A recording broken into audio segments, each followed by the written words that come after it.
Hi guys, எல்லாருக்கும் வணக்கம். இதுவரையும் நம்ம சேனலை சப்ஸ்கிரைப் பண்ணாதவங்க சப்ஸ்கிரைப் பண்ணிவிடுங்க. சைடில் பெல் ஐக்கான் காமிக்கும், அதில் வந்து ஆள் கொடுத்துக்கோங்க. அப்போ தான் வந்து நான் போடுற பதிவுகள் தொடர்ந்து உங்களுக்கு வந்துக்கிட்டே இருக்கும்.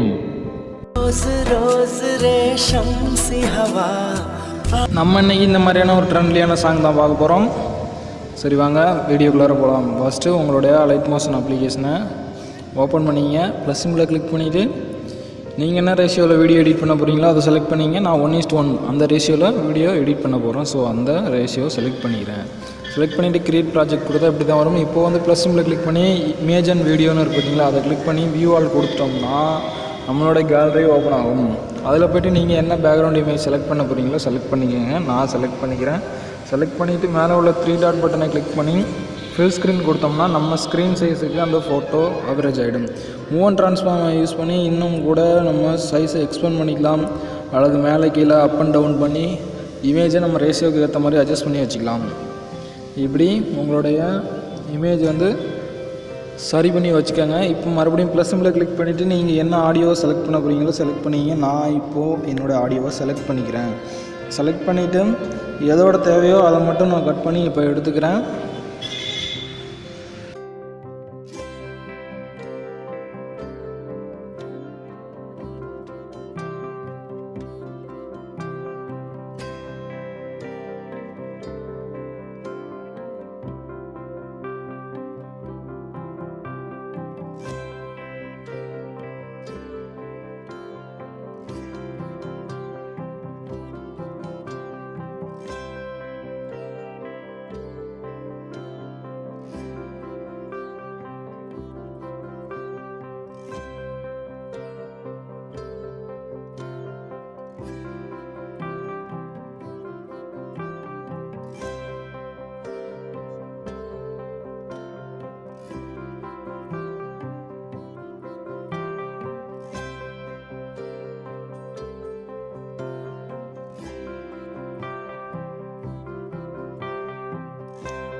இப்போது நம்மளோட சாங்கை கட் பண்ணியாச்சு. 30 செகண்டுக்கு மட்டும் கட் பண்ணிக்கிறேன். கட் பண்ணிவிட்டு இப்போ லாஸ்ட்டு மினிட்ஸில் வச்சுட்டு அந்த இமேஜை செலக்ட் பண்ணணும். இந்த மாதிரி வரும். இதில் வந்து ஸ்பீடாமீட்டர் பக்கத்தில் உள்ள அந்த சிம்பிளை கிளிக் பண்ணோம்னா நம்ம 30 செகண்டுக்கு வந்து அந்த இமேஜ் வந்து எக்ஸ்பேண்ட் ஆகிடும். இப்போ வந்து இமேஜுக்கு எஃபெக்ட் கொடுக்க போகிறோம்.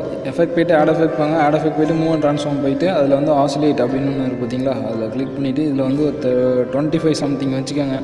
ஆங்கிள் வேல்யூ மட்டும் 25 சம்திங் வச்சுக்கோங்க. ஃப்ரீக்வன்சி வந்து 1.0 சம்திங் எது வேணாலும் வச்சுக்கோங்க. இந்த அளவுக்கு வச்சுக்கிட்டிங்கன்னா நமக்கு அந்த ஆல்ரெடி பார்த்துருப்பீங்க, ஃப்ரண்ட்டில் வியூ கொடுத்துருப்பேன், அந்த மாதிரியான எஃபெக்ட் நமக்கு கிடைக்கும். இமேஜ் வந்து இந்த மாதிரி அலைன் ஆகிற மாதிரி நமக்கு எஃபெக்ட் கிடைக்கும். இப்போது சரி வாங்க டெக்ஸ்ட்டை ஆட் பண்ணிக்கலாம். நீங்கள் சாங்கை கேட்டுவிட்டு அதுக்கேற்ற லிரிக்ஸை நீங்கள் கூகுளில் சர்ச் பண்ணி கூட இந்த மாதிரி எடுத்து வச்சுக்கலாம். நான் ஆல்ரெடி இந்த மாதிரி சர்ச் பண்ணி வச்சுருக்கேன். அதை வந்து காப்பி பண்ணி இங்கே பேஸ்ட் பண்ணிக்கிறேன். சரி, தப்பான லிரிக்ஸை பேஸ்ட் பண்ணிட்டேன்னு நினைக்கிறேன். இருங்க ஒரு நிமிஷம். இப்போ மறுபடியும் வந்துட்டு அந்த லிரிக்ஸை இந்த மாதிரி செலக்ட் பண்ணி காப்பி கொடுத்துட்டோம்னா காப்பி ஆகிடும். இப்போ வந்து அந்த இடத்துக்கு வந்துட்டு அதை அந்த இடத்துல கிளிக் பண்ணாலே கீழே வந்து நம்ம பேஸ்ட் கொடுத்தா பேஸ்ட் ஆகிடும். இந்த ஃபாண்ட் வேணும்னா உங்களுக்கு அமெரிக்கன் கேப்டன் அப்படின்னு நினைக்கிறேன். அந்த ஃபாண்டோட லிங்க் கீழே கொடுக்குறேன் டிஸ்கிரிப்ஷனில், வேணுங்கிறவங்க போய்ட்டு டவுன்லோட் பண்ணிங்க. அது மாதிரி இதை செட் பண்ணிவிட்டு சென்ட்ரலைன் பண்ணிங்க. சென்ட்ரலைன் பண்ணிவிட்டு ஃபாண்டோட சைஸ் ஒரு 24 சம்திங் வச்சுக்கோங்க. கலர் வந்து பிளாக் கலர் கொடுத்துக்கோங்க. கொடுத்துட்டு டிக் கொடுத்துட்டிங்கன்னா ஓகே, நம்மளோட டெக்ஸ்ட் ரெடி ஆகிடுச்சு. இப்போ என்ன பண்ணுறோம்னா இது வந்து அந்த டெக்ஸ்ட்டு வந்து ஆடியோட எண்டு வரை நமக்கு தேவை. அதனால் வந்து அந்தளவுக்கு எக்ஸ்போர்ட் பண்ணிக்கிறேன். அதுக்கு வந்து அந்த ஆடியோட எண்டு இருக்குது இல்லையா, அந்த இடத்துக்கு போயிடுங்க. ப்ரீவியஸ் சிம்பிளை கிளிக் பண்ணோம்னா நெக்ஸ்ட்டு சிம்பிளை கிளிக் பண்ணிங்கன்னா அந்த ஆடியோட எண்டுக்கு வந்துடும். எண்டுக்கு வந்ததுக்கப்புறம் அந்த டெக்ஸ்ட்டை செலக்ட் பண்ணிவிட்டு இந்த ஸ்பீடாமீட்டர் பக்கத்தில் உள்ள சிம்பிளை கிளிக் பண்ணிங்கன்னா இந்த மாதிரி வந்துடும், ஃபுல்லாக வந்துடும். இப்போ மறுபடியும் அதை கிளிக் பண்ணி அந்த டெக்ஸ்ட்டை செலக்ட் பண்ணி டூப்ளிகேட் லேயர் கொடுத்துங்க. இப்போ கீழே உள்ள லேயர் இருக்குது பார்த்தீங்களா, அதை செலக்ட் பண்ணிவிட்டு கலர் அண்ட் ஃபில் இருக்குது பார்த்தீங்களா, அதில் வந்துட்டு கீழே லாஸ்ட்டில் அந்த கலர் மிக்ஸ் பண்ணுற பிளேட் மாதிரி ஒன்று இருக்குது பார்த்தீங்களா, அதை செலக்ட் பண்ணிவிட்டு இந்த மாதிரி ஃபுல்லாக இழுத்து விட்டுக்கோங்க. இப்போ வந்து நமக்கு வந்து டிரான்ஸ்பரண்ட் ஆகிடும். இந்த சென்டரில் உள்ள கலர் வந்து டிரான்ஸ்பரண்ட் ஆகிடும். இப்போ மறுபடியும் அந்த டெக்ஸ்ட்டை செலக்ட் பண்ணிவிட்டு ஸ்ட்ரோக்கை எனேபிள் பண்ணி விட்டுட்டு நீங்கள் உங்கள் என்ன பேக்ரவுண்டு எடுத்துருக்கீங்களோ அதுக்கு ஏற்ற மாதிரி அட்ராக்டிவாக உங்களுக்கு என்ன கலர் நல்லா இருக்குமோ அதை செலக்ட் பண்ணிங்க. நான் வந்து இந்த மாதிரி கலரை செலக்ட் பண்ணிக்கிறேன். இப்போ வந்து அதாவது வந்து நமக்கு டெக்ஸ்ட் வந்து டிரான்ஸ்பரண்ட் ஆகும், அது ஸ்ட்ரோக் வந்து சுற்றி இந்த கலர்லேயும் நமக்கு கிடைக்கும். கீழே உள்ள டெக்ஸ்ட்டுக்கு தான் இந்த எஃபெக்ட் கொடுக்குறோம். கொடுத்ததுக்கப்புறம் என்ன பண்ணுறோம்னா இதுக்கு எஃபெக்ட் கொடுக்கலாம். அதுக்கு நீங்கள் ஃபஸ்ட்டு ஸ்ப்ளிட் பண்ணிக்கலாம். ஃபஸ்ட் லிரிக்ஸ் இந்த இடத்துல முடியுது, அந்த இடத்தோட ஸ்ப்ளிட் பண்ணிக்கிறேன். ஸ்ப்ளிட் பண்ணிவிட்டு இந்த மாதிரி ஒவ்வொரு லிரிக்ஸாக நீங்கள் எடிட் பண்ணிங்க. நான் ஒன்றுத்துக்கு மட்டும் எடிட் பண்ணி காமிச்சிடறேன். மேலே உள்ள லிரிக்ஸ் கொடுத்துருப்போம் இல்லையா, அதை கொடுத்துட்டு செலக்ட் பண்ணிவிட்டு எஃபெக்ட் போய்ட்டு ஆட் எஃபெக்ட் வாங்க. இதில் வந்து டெக்ஸ்ட் இருக்கு இல்லையா, டெக்ஸ்ட்டில் டெக்ஸ்ட் ட்ரான்ஸ்ஃபார்ம் அப்படின்னு இருக்கும் பார்த்தீங்களா, அதை செலக்ட் பண்ணிங்க. செலக்ட் பண்ணிவிட்டு ஸ்டார்ட் வேல்யூ ஃபஸ்ட்டு ஒரு கீ ஃப்ரேம், எண்டுக்கு கொஞ்சம் முன்னாடி ஒரு கீ ஃப்ரேம், 2 கீ ஃப்ரேம் மட்டும் கொடுத்துக்கோங்க. 2 கீ ஃப்ரேம் கொடுத்துட்டு ரெண்டாவதாக கொடுத்தோம் இல்லையா, அந்த கீ ஃப்ரேம் ஸ்டார்ட்டோட வேல்யூ வந்து 100 செட் பண்ணிக்கோங்க. செட் பண்ணியாச்சு. இப்போ என்ன பண்ண போகிறோம்னா மறுபடியும் கீழே வந்துட்டு ஆஃப்செட் வந்து எக்ஸ் ஆக்சிஸ் வந்து -10ம் ஒய் ஆக்சிஸ் வந்து +10ம் அந்த வேல்யூ கொடுத்துக்கோங்க.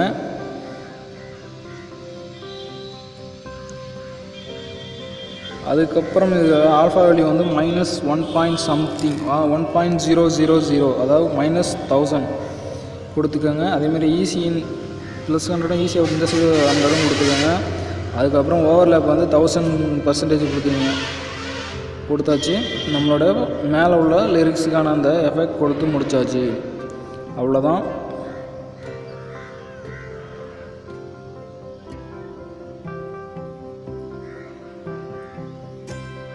இந்த வேல்யூஸ் எல்லாம் பார்த்துக்குங்க. இப்போ பாருங்கள், உங்களுக்கு ப்ளே பண்ணி காமிக்கிறேன் எப்படி வருதுன்னு பாருங்கள்.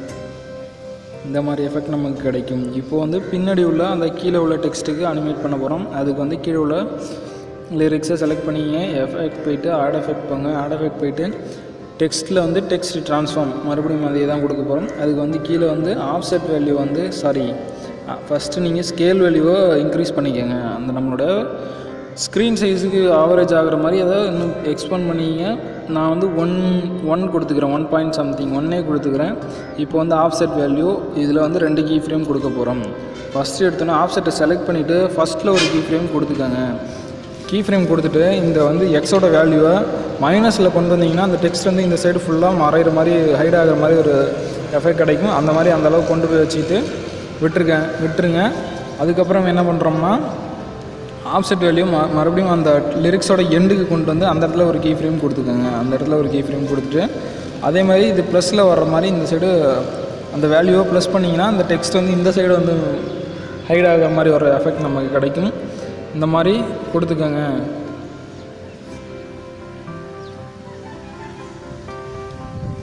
கொடுத்துட்டிங்கன்னா நமக்கு இந்த மாதிரி எஃபெக்டில் ஏதோ பிரச்சனை இருங்க, அன்டூ பண்ணிக்கிட்டு மறுபடியும் செஞ்சு காமிக்கிறேன். கீ ஃப்ரேம் கொடுக்கக்குள்ள கரெக்டாக நம்ம கொடுக்கணும். அதுக்கு வந்து முதல்ல அன்டூ பண்ணிக்கிறேன். அன்டூ பண்ணிவிட்டு இப்போ 2 கீ ஃப்ரேம் போயிடுச்சிங்களா. ஆஃப்செட்டை செலக்ட் பண்ணிங்க. ஃபஸ்ட்டு ஒரு கீ ஃப்ரேம் கொடுத்துட்டு அதோடய வேல்யூ மைனஸில் இன்க்ரீஸ் பண்ணிங்கன்னா இந்த மாதிரி நமக்கு அந்த டெக்ஸ்ட்டு வந்து மறைஞ்சிரும். அடுத்து என்ன பண்ணோம்னா அந்த லிரிக்ஸோட எண்டுக்கு போய்ட்டு அந்த இடத்துல ஒரு கீ ஃப்ரேம் கொடுத்துட்டு அதோட வேல்யூவும் ப்ளஸ் பண்ணிங்கன்னா, அதாவது மைனஸில் இருக்கிறத ப்ளஸ் வேல்யூக்கு சேஞ்ச் பண்ணிங்கன்னா இந்த டெக்ஸ்ட் வந்து இந்த சைடில் வந்து ஹைட் ஆகிற மாதிரி ஒரு எஃபெக்ட் நமக்கு கிடைக்கும். பார்த்தீங்கன்னா தெரியும். இப்போ வந்து நான் ப்ளஸ் பண்ணுறேன், வேல்யூவை ப்ளஸ் பண்ணால் இந்த மாதிரி வந்து இந்த சைடில் வந்து ஹைட் ஆகிற மாதிரி நமக்கு ஒரு எஃபெக்ட் கிடச்சாச்சு.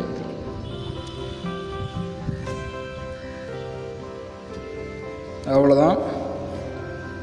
இப்போ பார்த்தீங்கன்னா தெரியும், நம்மளுடைய 2 கீ ஃப்ரேமுக்கு இடையில் வந்துட்டு இந்த கர்வை வந்து இந்த மாதிரி செட் பண்ணிக்கோங்க. செட் பண்ணிங்கன்னா ஸ்பீடாக அந்த லிரிக்ஸ் வந்து போகாமல் ஸ்லோ மோஷனில் போகிற மாதிரி நமக்கு ஒரு எஃபெக்ட் கிடைக்கும். இல்லைனா டக்குன்னு அந்த இது லெஃப்ட்லேருந்து ரைட்டுக்கும் ரைட்லேருந்து லெஃப்ட்டுக்கும் போகிற மாதிரி டக்குன்னு போகிற மாதிரி ஒரு எஃபெக்ட் கிடச்சுன்னா அதனால் இந்த மாதிரி ஸ்லோவாக அந்த பேக்கில் உள்ள டெக்ஸ்ட் வந்து அலைன் ஆகிறதுக்காக தான் அந்த கர்வ் கொடுக்குறோம்.